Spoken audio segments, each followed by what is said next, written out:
자, 오늘 굉장히 또 이제 중요한 소식이 다가왔습니다. 기준금리 인하 25포인트, 그리고 추가적인 금리 인하는 없다. 자, 그래서 이제 시장에서는 단기적인 긍정적인 반응을 하고는 있는데요. 코인 시장에서는. 이거 어느 순간에 한 번에 꺾일 수도 있을 겁니다. 분명한 거는 꺾인다라는 게 아마 금리 인하, 이런 재료보다도 더 큰 국제 정세의 변칙적인 수가 발동을 한다면 그건 꺾이게 될 건데요. 저는 그게 군사적인 분쟁, 3차 세계대전이 될 가능성이 높다라고 봅니다.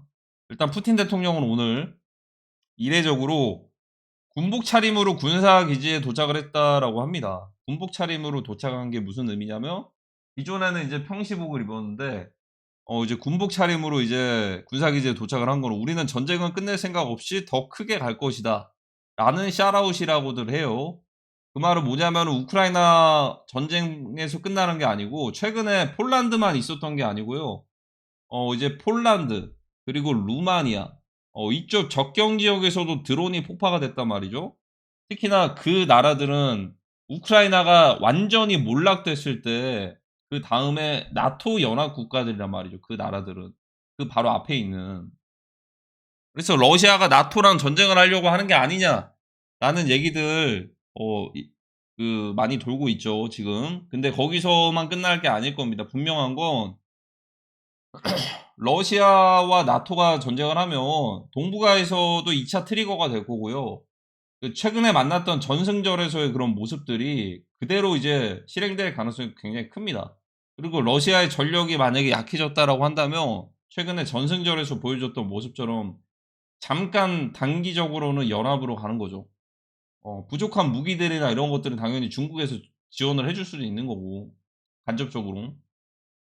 근데 이제 중국에서는 명확한 거는 사실 중국은 대만이고 북한은 한국이고, 이쪽 싸움에서는 사실 이제 음, 한 번에 그런 상황들이 다가올 것 같지는 않거든요. 한 번에 이제 뭐 몇 일 만에 정복하거나 그런 상황이 다가올 것 같지는 않은 게, 우크라이나도 사실상 이제 나라와 규모와 군사력으로만 따지면 러시아에 비하면 엄청 작잖아요.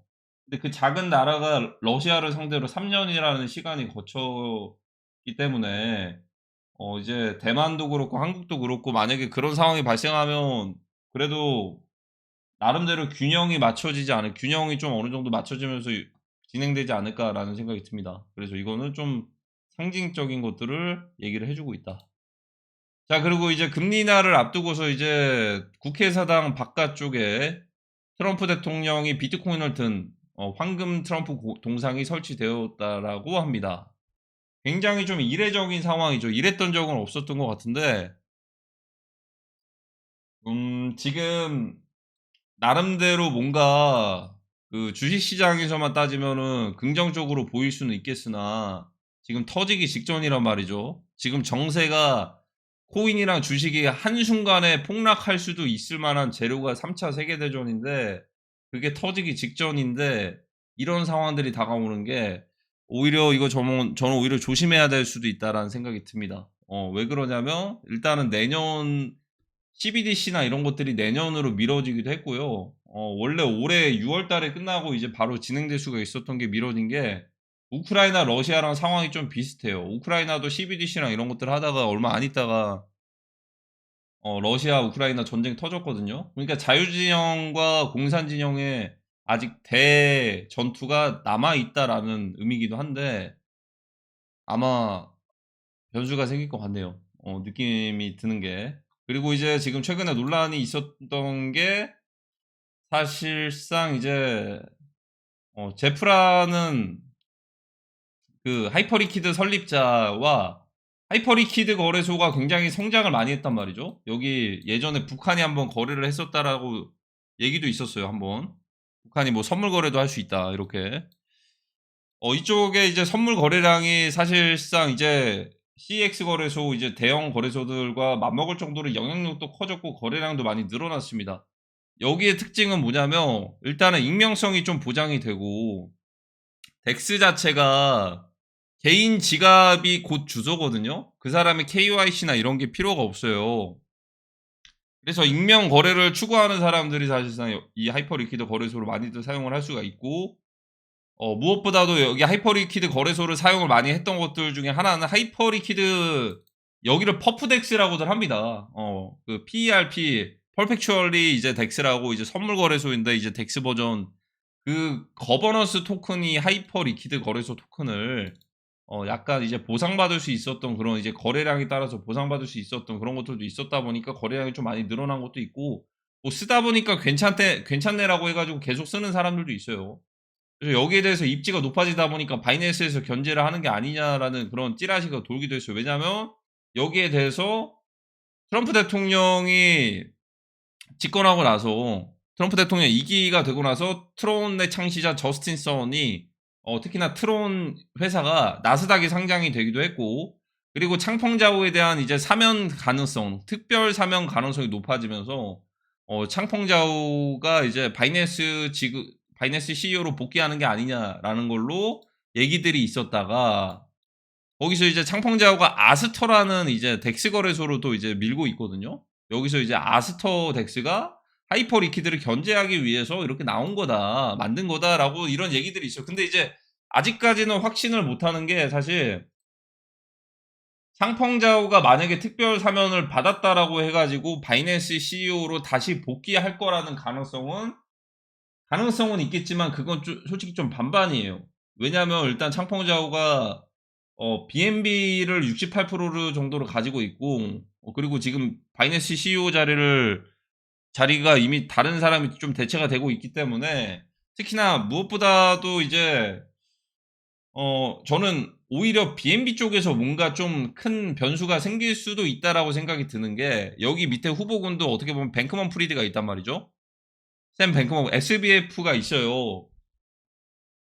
굳이 겉으로 딱 표면적으로만 봤을 때는 창펑자오는 중국계 거래소고 그리고 뱅크먼 프리드는 미국계 거래소인데 어떻게 보면은 이걸 다 두고 떨어뜨려 놓고서 보면은 세력들 간의 싸움에서 보면 트럼프 대통령과 창펑자오 저스틴 선이 어떻게 보면 이제 하나의 또 그거고 오히려 뱅크먼 프리드 쪽이 반대파란 말이죠. 그 민주당파란 말이죠. 그 해리스나 이제 바이든 쪽. 그러다 보니까 예를 들어서 FTX 거래소가 그 FTT 코인이 그렇게 붕괴가 됐었는데 뱅크먼 프리드 이쪽이 이게 뭐 미국이 공격을 받은 거일 수도 있겠지만 세력들 간의 싸움에서 봤을 때 그쪽 진영이 받았으니까 이번에는 마치 리벤지로 창펑자오의 BNB를 가지고서 그렇게 될 수도 있거든요. 이게 또 이제 코인 시장의 일이라는 게 또 이제 모르는 게 지금 3년 정도가 시간이 지났고 어느 정도 시장에서 회복을 했던 배경 중에 하나가 시장이 회복하면서 수혜를 봤던 곳 중에 하나가 이제 FTX 거래소란 말이죠. FTX에서 보유 중이었던 BTC랑 솔라나 가격들이 사실 가격들이 많이 공교롭게도 많이 올랐기 때문에 이걸 회복을 했단 말이죠. 회복을 해서 다시 한번 이제 시장의 이제 고점 구간일 수도 있는 구간에서 유동 그 방향을 정할 수 있는 그런 세력들이 복귀를 할 수 있기 때문에 그걸 두고서 어떤 싸움 진영들이 이렇게 나타날지가 굉장히 좀 중요할 것 같고 제가 볼 때는 그래서 아스터라는 거래소도 하이퍼리퀴드 거래소의 뭐 견제 대상일 수도 있겠지만 제가 드는 생각은 오히려 반대로 창펑자오가 바이낸스 CEO의 복귀를 하지 않을 거기 때문에 자체적인 사업체를 밀어주는 게 아닌가 이런 생각이 들기도 하거든요. 굳이 창펑자오가 CEO직에 물러나서 다시 CEO로 사면되고 나서 복귀하는 과정까지가 그려지진 않아요. 오히려 이걸 뭐 이제 대조적으로 하이퍼리퀴드 뭐 예를 들어 견제하려고 바이낸스가 아스터를 민다라고도 볼 수도 있겠지만 저는 그냥 창펑자오가 저는 좀 다른 관점에서는 창펑자오가 바이낸스 CEO에 굳이 복귀 안 하고서 그냥 뒤에서 이제 세컨드 포지션으로다가 이제 자체적인 사업을 밀지 않을까라는 생각이 듭니다. 제 개인적인 생각인데. 그래서 이런 여러 가지 상황들이 맞물려지는 지점이 결국에 또 중요한 게 뭐냐. 지금 솔라나 민코인과도 관련이 있어요. 샘 뱅크먼 프리드가 사실상 특별 사면 저는 될 수 있다라고 보거든요. 지금 당장은 아닐 거예요. 지금 특별 사면이 되면 당연히 논란이 좀 있을 건데 나중에 됐을 때 뱅크먼 프리드가 만약에 예를 들어 미국의 크리스마스에 봉크 코인이 그때 출시를 했어요. 2022년 크리스마스에. 뱅크먼 프리드가 만약에 특별 사면 되는 시점이 오히려 솔라나 민코인의 엄청난 호재가 되는 그런 시점이라고 저는 봅니다. 대신에 그 전에 어떤 상황이 벌어질지 모르는 거예요. 그러니까 지금 9월 달인데 9월, 10월, 11월, 12월에 이미 그 전에 엄청난 국제 정세가 맞물려 가지고 시장이 이미 폭락을 해 있을 수도 있고, 그 사이에 뱅크먼 프리드가 만약에 특별 사면 돼서 FTX 팀들이 나온다면, 그러면 오히려 그때는 오히려 크립토 시장에, 민코인 시장에 활력을 줄 수 있는 그런 어 변곡점이 될 수도 있다라는 생각이 들어요. 그래서 이런 것들도 좀 생각이 들고. 근데 이제 무엇보다도 이제 중요한 게 당연히 비트코인이겠죠, 지금. 오늘 이거 말씀드리려고 좀 이제 서론이 좀 길었는데, 개인적으로 봤을 때는 저는 비트코인이 역사적으로 봤을 때 지금 최고점에 있을 수도 있다라고 봅니다. 예를 들어 이제 최고점이라고 한다면 저는 비트코인이 롤백 될 거라고 봐요. 이거 예전부터 말씀드렸는데 2만 달러까지. 근데 그 시간과 텀은 굉장히 좀 느리게 할 수도 있을 것 같은데, 2만 달러까지 롤백이 됐을 때요, 이 바닥에서 맴도는 기간들이 굉장히 길 겁니다.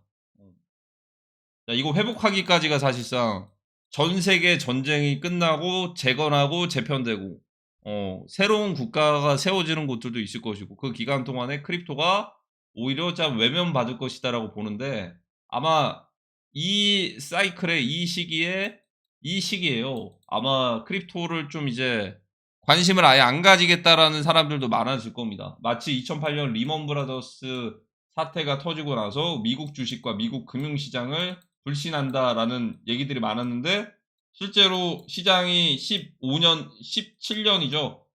2025년 기준으로 지금 미국 주식 투자 안 하는 사람, 오히려 고점일 수도 있는 구간에 투자 안 하는 사람들이 더 없죠. 더 많죠. 투자하는 사람들이 더 많죠.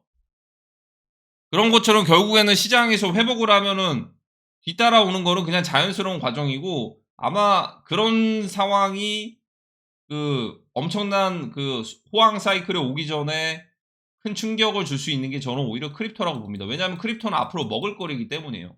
앞으로 먹을거리. 왜 앞으로 먹을거리냐면 모든 자산이 토큰화가 됩니다. 제가 전에 말씀드렸던 것처럼 주식도 토큰화 된다라고 했는데 지금 주식 토큰화 되고 있죠. 주식 토큰화. 부동산도 쪼개기로 토큰화가 될 수도 있어요. 부동산도. 예를 들어 부동산의 가치가 굉장히 높다 보니까 이거를 약간의 토큰화를 이제 한 100만 개로 쪼개가지고 이 유동성을 확보를 할 수도 있는 거죠. RWA처럼 실물자산 토큰화 중에 하나인데, 주식은 그냥 한 개로 토큰화를 하면 되는데 부동산은 한 개 단위가 굉장히 높으니까 이 한 개라는 가치를 100만 개로 쪼개버리는 거예요, 이게. 이것뿐만이 아니고 골드, 실물 골드도 이제 디지털 골드가 됐죠. 테더 골드라든지 이런 것들도 있고, 여러 가지 자산들이 토큰화가 될 수도 있고, 예를 들어서 더 나아가 가지고 문서화되는 것들은 NFT로 대체가 될 수가 있어요. 문서화. 이거는 NFT. 대체 불가능 토큰이라고 해 가지고 부동산, 예를 들어 이제 임차인, 임대인 이런 거래하는 부동산 계약서라든지 아니면은 여러 가지 서류나 문서들 있죠. 종이로 뽑아 가지고 하는 것들이 디지털화가 돼서 NFT로 발행을 할 수도 있습니다. 그러니까 이제 모든 시스템이 사실상 블록체인 시스템에서 살아가게 될 겁니다, 저희는. 마치 지금 스마트폰 자체 한 10년 전, 15년 전쯤에는 생각도 못 했죠. 자연스럽게 지금 다 쓰고 있잖아요. 인터넷도 마찬가지, 어플리케이션도 마찬가지, 유튜브, 구글 이런 거 다 자연스럽게 과정대로 흐름대로 가고 있습니다. 그 말은 뭐냐면 다음 넥스트 플랜으로 봤을 때, 넥스트 다가오는 시대로 따지고 봤을 때는 블록체인 세상이 온다. 다만 블록체인 세상이 오기 전에 저는 큰 충격이 있을 거다라는 생각이 드는 거고요. 블록체인 시대에서는 사실 이제 중요한 거는 아마 이것 또한 선거에 대해서도 문제가 있을 거고, 국제 선거 이거를 대체할 수 있는 게 분명히 있을 거예요. 왜냐하면 이제 다수의 선거인들이 많이 발생을 했고 허위 선거인들도 만약에 나왔다라고 한다면 이거는 미국에서 밝혀내야 될 과제겠죠. 2020 대선을 토대로 해가지고, 그러면은 이제 1인당 투표권을 한 개만 부여를 하자. 1인당 1투표권. 그런데 확인된 사람들만 이렇게 하자라고 봐야 되는데, 위조된 신분증이나 이런 것들 절대 사용을 못하게 하기 위해서 디지털 신분증이 자연스럽게 들어올 가능성이 큽니다. 신분증. 여기 안에 여권도 들어있을 수가 있고요. 뭐 여러 가지 정보들이 들어올 수 있겠죠. 그러면 어떤 시대가 오냐? 디지털 신분증, 디지털 아이디라고 할게요. 아이디라는 게 더 좀 깔끔할 것 같고, 디지털 지갑,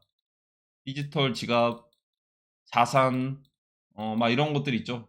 모든 게 디지털화되는 시대가 오는 겁니다. 이게 지금 오기 직전에 어떤 상황이 올 수가 있냐? 그게 3차 세계대전이에요. WW3. 원래 엄청난 시대가 오기 전에 발전 가능성 높았던 시대가 오기 전에 예전에 산업혁명도 마찬가지고 엄청 큰 전쟁들이 왔거든요. 지금이 딱 이제 AI, 블록체인 이 시대가 오기 전에 맞물려 있는 시점이 바로 여기입니다. 그러면 전쟁 구조는 어떻게 되냐? 당연히 공산진영과 자유진영으로 나뉘겠죠. 자유진영. 이들이 추구하는 방향성은 어느 정도 나름대로 딱 이제 대립되는 관계인데 납득이 갈 만합니다. 뭔가 대립 구조가. 공산진영은 사실 이제 1988이었나? 19 조지 오웰의 1988? 조지 오웰. 1987인가? 그리고 2077 사이버펑크. 이 모델이랑 좀 비슷한데 그러니까 승리하는 쪽에 모델이 채택되지 않을까요? 자유진영의 사람들과 공산진영의 사람들. 근데 이제 하이브리드 지금까지 하이브리드인데 이게 이제 결국엔 물리적인 전쟁으로 퍼져 나가겠죠. 그게 WW3고. 그래서 여기서 최종적으로 승리하는 쪽에 이제 앞으로 방향성이 맞춰질 겁니다. 근데 제가 볼 때는 높은 확률로 자유진영이 승리할 것 같은데 여기에 뭐 이제 자유진영이 승리를 하는 대신에 여기서는 굉장히 좀 혼란이 있을 수가 있어요. 여기 안에 종교적인 관점도 있단 말이죠. 종교. 근데 여기서 WW3가 발생하면 종교에 대해서 이게 다 밝혀지는 거예요, 이게. 이게 무슨 말이냐면 미사일과 포탄이 떨어지는데 이제 메시아 같은 이제 신들이 나타나서 나를 보호해 주겠지라는 생각이 있겠지만 그게 만약에 실현되지 않을 때는 정말 최악이거든요. 그러니까 이제 이거는 종교 자체가 사라질 수도 있는 그런 전쟁일 수도 있어요. WW3는. 사라질 수도 있고 증명이 될 수도 있고 뭐 둘 중 하나겠죠. 그러니까 지금 봤을 때 여기 안에는 종교라는 카테고리가 들어가지 않을 수도 있어요, 이게. 그러니까 지금 이제 자유진영과 공산진영 이걸로만 나뉘어지는 거죠. 만약 그러니까 한국에서는 기독교의 나라기 때문에 이런 부분들이 좀 꺼려질 수도 있겠지만 지금 돌아가고 있는 분위기는 그런 것 같습니다. 그리고 특히나 저희가 지금 쓰고 있는 인터넷, 스마트폰 이런 것들도 다 이제 이 앞으로의 이제 한 발짝 더 도약하는 과정의 시대에서 그걸 이끌어가고 있는 그 자본 세력들이 만들어 놓은 그런 거기 때문에 3차 세계대전에서 이게 증명이 될 것 같아요. 종교가. 종교적인 뭐 종교 전쟁이다라고 볼 수도 있겠지만 제가 볼 때는 최근에 그 전승절에서 이런 녹취록이 유출이 됐어요. 시진핑 주석과 푸틴 대통령의 그 뭐 150년 영생처럼 이제 장기 이식 막 이런 것들 있잖아요. 아마 3차 세계대전에서 살아남으면 더 좋은 것들이 출시가 될 거라고 생각이 들어요. 공개가 된다. 예를 들어 암 치료제, 뭐 백신, 뭐 예를 들어 아니면은 더 나아가서 일론 머스크가 뉴럴링크 같은 것들 만들고 있잖아요. 트랜스 휴머니즘이라고 해야 되나? 약간의 그 영생할 수 있는 이 두뇌와 사람이 있잖아요. 이걸 로봇이 있어요. 로봇이. 로봇 AI가 있는 거예요. 그러니까 이제 로봇 AI가 있고 여기서는 오랫동안 살 수가 있는 건데 이 뇌를 데이터화를 하는 거예요. 뇌를 데이터화. 이걸 그래서 백업을 하는 거죠. 백업해서 우리 마치 그 휴대폰을 백업한 데이터를 새로운 휴대폰 구매하면 이전을 하잖아요. 그러면 그 이전된 데이터에 사진도 있고 뭐 어떤 뭐 내가 깔아놨던 어플리케이션도 있고 이런 것들이 있는데 예를 들어 인간의 뇌를 데이터화를 하잖아요. 백업을 해요. 그 데이터화를 해서 그걸 그대로 이전하면 이게 말 그대로 영생이 될 수도 있어요. 잘 하면은 이게 그런 시대가 올 수도 있는 거예요. 그러니까 이게 종교적인 관점에서는 이제 천국에 가서 영생하는 그런 건데 이게 사실 기술적인 과학기술의 발전으로만 봤을 때는 이게 충분히 실현 가능성이 있는 시대가 오는 거죠. 물론 그게 되기 전에 이게 되기 전에는 약간의 뭐 이식이라든지 이런 것들로 개선을 하겠지만 지금까지는 그다음 단계가 아마 이런 것들이 올 수도 있는 거죠 이게. 트랜스휴머니즘처럼. 겟아웃 영화 보셨죠? 겟아웃. 겟아웃 영화에서 봤던 것처럼 이건 뭐 로봇이랑 결합한 건 아니고 실제로 그것들을 이렇게 이식을 하는 건데 그것과 조금 더 현실 가능성이 있는 거는 뇌 데이터를 읽어내고 데이터화했을 때 그런 것들을 좀 백업해서 그대로 이전할 수 있는. 그러면 실제로도 그 순간 이동도 가능해요. 이게 무슨 말이냐? 갑자기 뭐 차원 이동에 순간 이동 이런 얘기 해가지고 좀 당황스러우실 수도 있을 텐데 예를 들어 남극에 있어요. 남극에. 그래서 아까 말씀드렸던 이 뇌랑 트랜스 휴머니즘이 있는 거예요. 여기 로봇이랑 결합된 여기 있죠. 근데 여기는 한국에 있어. 한국에 있어요. 남극이고 한국에 있어. 그러면 이 데이터를 그냥 이대로 옮겨요. 그럼 내가 딱 눈을 떠보니까 지금 남극에 있는 거죠. 이런 식으로 순간이동이 될 것 같아요. 나중에. 그러니까 내가 자체적으로 뭐 이제 어디 딱 들어가가지고 내 몸이 이동하는 게 아니고 뇌 데이터가 백업된 것들이 이전이 돼서 그 한국에 있는 데이터가 남극으로 가서 내가 여기서 연결이 되는 거죠. 뉴 커넥트가 되는 거예요. 연결. 뉴 커넥트. 그러니까 여기서 진짜 말 그대로 나는 원래 그 한국에 있었는데 남극에 있는 것들로 서버가 연결돼서 그대로 순간이동 된 것처럼 될 수 있다. 이런 시대가 올 것 같아요. 그러면은 결국에는 이런 것들을 누리려면 사실상 머니긴 합니다. 돈이긴 해요. 제가 볼 때는. 모르겠어요. 다른 형태로 갈 수도 있겠지만 지금도 사실 모든 것들 예를 들어 뭐 노화나 이런 것들 방지하려면 공짜로 되는 거 없잖아요.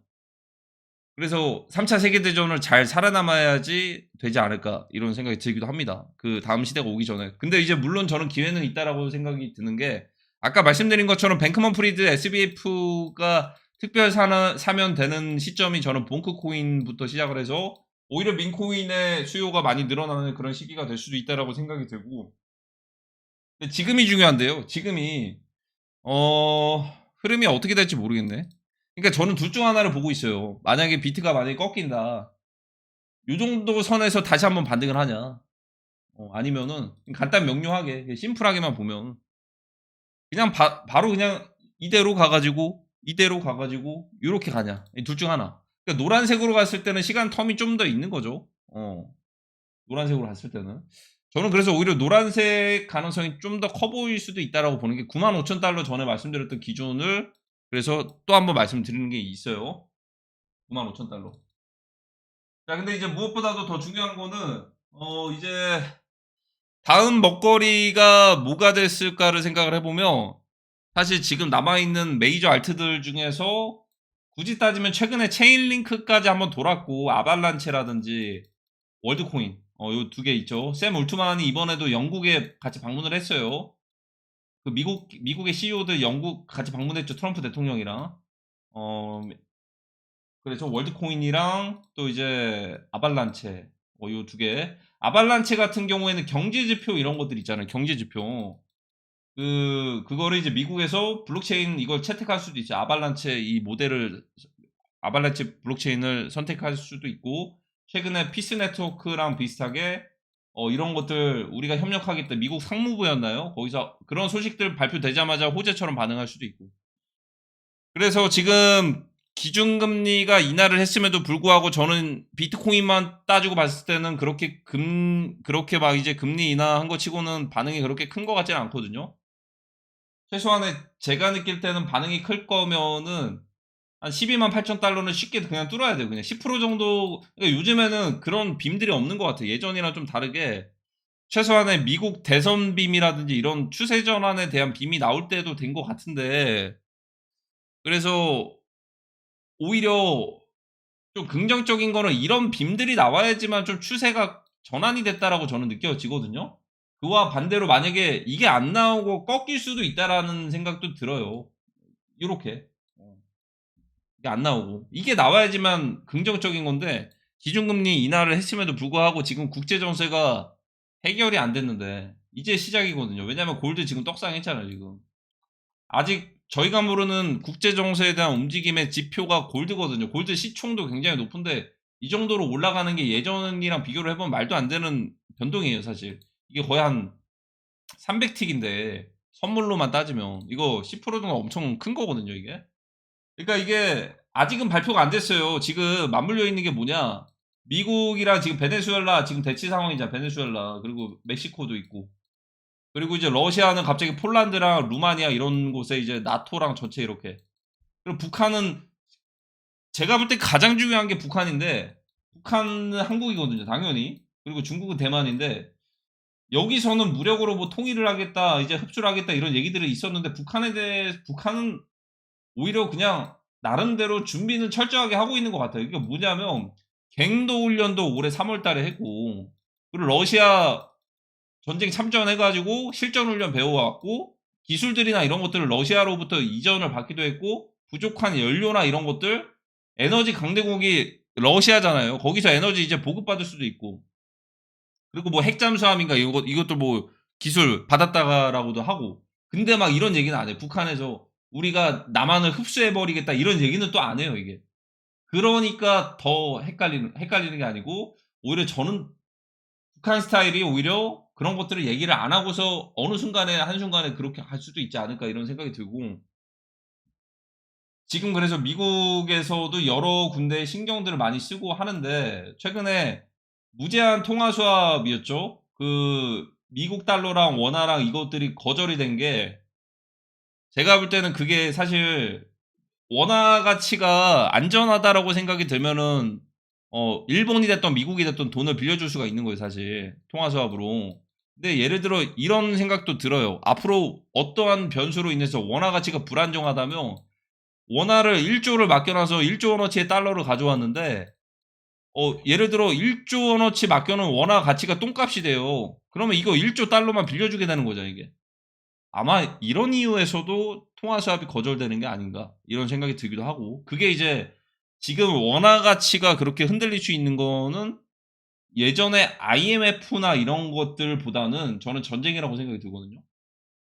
예전에 겪었던 걸 제2의 IMF가 또 온다라기보다는 저는 전쟁이라고 생각이 듭니다. 왜냐하면 최근에서도 이제 최근도 보면은 대우건설부터 이제 포스코부터 시작을 해서 신축 아파트들이나 이런 건설들이 일단 스탑이 됐어요. 물론 중대재해법으로 스탑이 되긴 했는데 이쪽 인력들이 사실 예로 들면 이제 재건 사업에 투입되기 딱 좋을 수도 있지 않을까. 굳이 신축 아파트 지어놨는데 전쟁으로 그게 이제 무너져 버리면은 그걸 또 재건하는 거 그 낭비인데 오히려 신축 아파트 짓기 전에 어쨌든 뭐 잠깐 스탑이 됐어요. 근데 이제 북한이 갑자기 그거 뭐 북한이랑 이렇게 국지전이나 전쟁 상황 발생해 가지고 이게 어쨌든 뭐 1년 만에 끝나요, 전쟁이. 한국전은 굉장히 좀 빨리 끝날 것 같은데 우크라이나 러시아랑 다르게 빨리 끝나요. 빨리 끝나고 나서 재건하는 사업에 투입되는 게 조금 더 낫지 않을까. 뭐 신세계 건설도 있겠지만 그렇지 않을까라는 생각이 듭니다. 뭐 여러 가지 이거는 뭐 제 개인적인 그냥 상상인데 그냥 그럴 것 같다. 그런 생각이 들고 시기나 이런 것들이 잘 모르겠습니다. 근데 곧 코인 시장에서 반응을 먼저 할 겁니다.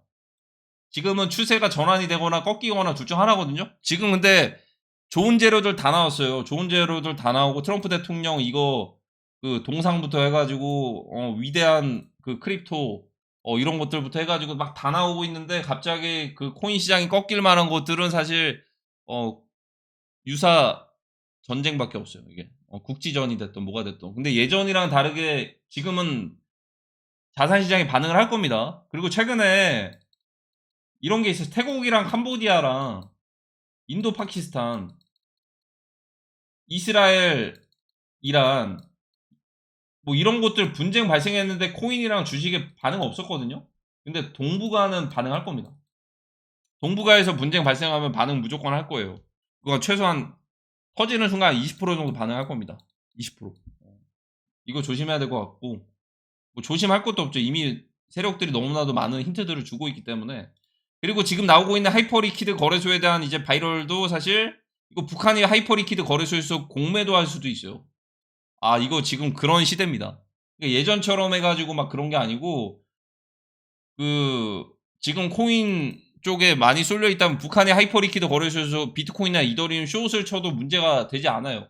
왜냐하면 하이퍼리퀴드 거래소는 여기 거래소 사용하는 어떤 특정 유저를 블랙리스트를 아직까지는 건 적이 없어요. 아직까지는. 그러니까 여기서 막 북한이 막 공매도를 하더라도 진짜로 그냥 자연스러운 과정이 될 수도 있어요. 뭐 이런 식으로 같이 동시다발적으로 일어날 가능성도 크죠. 특히나 그리고 오늘 지금 미국에서 트럼프 대통령과 여러 CEO들은 이제 영국을 방문을 했는데 이제 푸틴 대통령은 지금 군복 차림으로 군사기지를 도착을 한 것도 계속해서 우리는 더 이어갈 것이다를 얘기를 해주고 있는데 지금 이제 전승절에 만났던 북중러의 조합 중에서 러시아만 지금 움직인 상태인데 이제 그 두 나라는 사실 중국과 북한은 동북아시아의 전쟁의 핵심적인 국가다 보니까 이건 금융시장에 큰 충격을 줄 수밖에 없어요. 예전에 트럼프 대통령 일기 때 그 막바지쯤에 겪었던 것들은 뭐 코비드가 됐던 1차 팬데믹이었었는데 지금은 오히려 트럼프 대통령 임기 초반에 2차, 3차 세계대전과 비슷한 상황이 맞닥뜨릴 수도 있는 거예요. 왜냐하면 이제 다음 시대로 가기 위한 그리고 이제 무엇보다 자유진영과 공산진영의 데스게임이죠. 승리한 쪽이 완전한 패권을 가지게 되는 그런 싸움이기 때문에 어 시그널 봐야 될 것 같은데 그래도 몇 일 정도는 시간이 좀 있지 않을까? 몇 일 정도는 있지 않을까요? 뭐 월드 코인이 됐든 아발란체가 됐든 몇몇 코인들 좀 해 가지고 약간의 순환된 다음에 좀 그러지 않을까? 그래도 조심스럽게 예상을 해 봅니다. 오늘 영상은 여기까지입니다.